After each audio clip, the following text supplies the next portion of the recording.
நேரம் கிளம்புது. என்னது? ஏன் கிளம்பாங்களா? வணக்கம்மா. எங்களுக்கெல்லாம் கிளம்புனா நீங்க தாங்கவே மாட்டீங்க. எப்படி பக்கமா நெருப்பு மாதிரி இருக்க? உண்மையுமே சூப்பர். மாசத்துல 2 நாளைக்கு ஒரு நாளைக்கு இப்படி அமையுது. மத்த நாள்லாம் அமையவே மாட்டாங்க.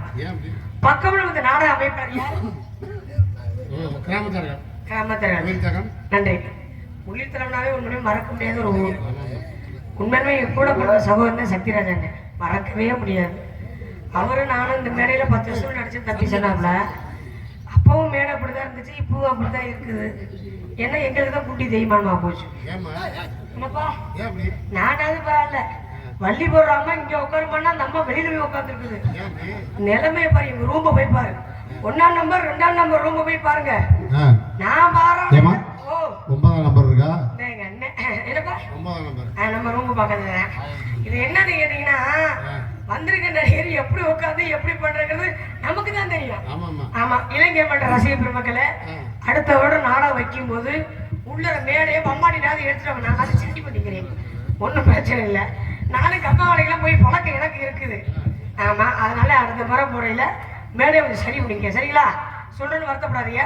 அன்பு சகோதரன் சக்திராஜாமன் அவருக்கு நன்றி வணக்கம். ஏன்னா சக தொழிலாளி நம்மள மாதிரி இருந்தேன்னா குடும்பத்தினருக்கும் நன்றி. ஒளிபெருக்கினா இப்படித்தான் இருக்க வேண்டும். ஒளிபெருக்க வந்து ஊர் பொதுமக்களுக்கு விளக்க வேண்டும். பழனி மைண்ட் ரசிகர்கள் இப்படித்தான் இருக்க வேண்டும்.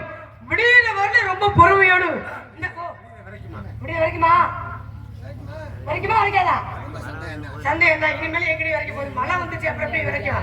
ஐயா நல்லா உட்காருங்க ப்ளீஸ். தெரியுது உண்மை டான்ஸ் கண்ணு தெரியுது.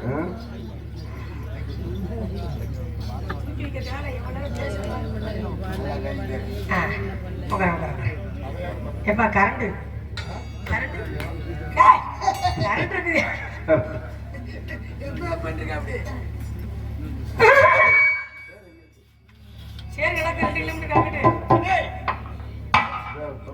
இந்த 10 தூத்த விழுக போய் எவ்வளவு சிரமம் பார்த்தீங்களா?